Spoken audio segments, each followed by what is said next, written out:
I do wanna go back a little bit to the cloud analytics platform you've been building, and I was part of, as you mentioned, Indicee.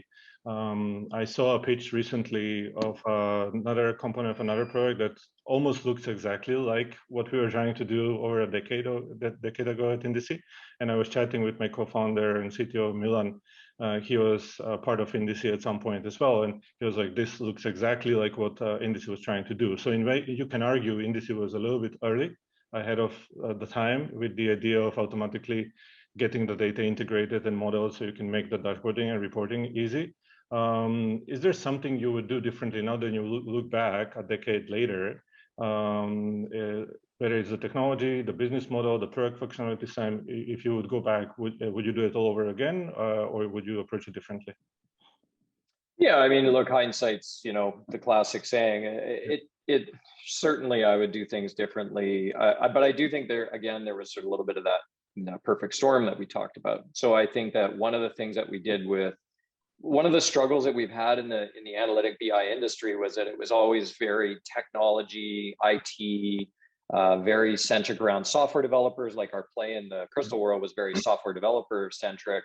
And then it became more IT centric as we started building out, more kind of front facing, user facing, but we still couldn't get to the business user. So the vision of Indicee, and then a lot of these cloud analytic tools that exist today, like, Burst and Good Data and Domo and, all these guys are basically, it was like, can we empower the business user to do this? And that's really was the vision of Indicee, is can we take the entire workflow of BI and analytics and roll it all into one application, put a user experience on it and dumb it down and make it easy and charge $20 a month, right? I mean, it was sort of like, can we combine consumer and enterprise together? And that was kind of the early days. And, back in 2008-ish, when we started Indicee, it was, Salesforce was kind of the king of the cloud castle. Yeah.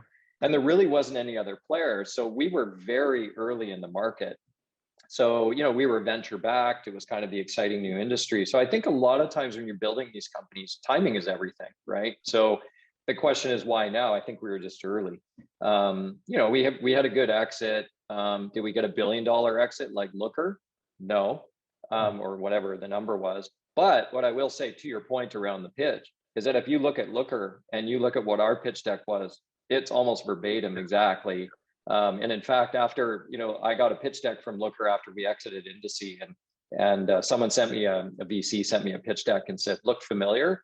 And, I mean, it was like, if you look at Looker, it had so even today, if you go on their website, so much of what we're doing. So anyways, that's kind of a high level.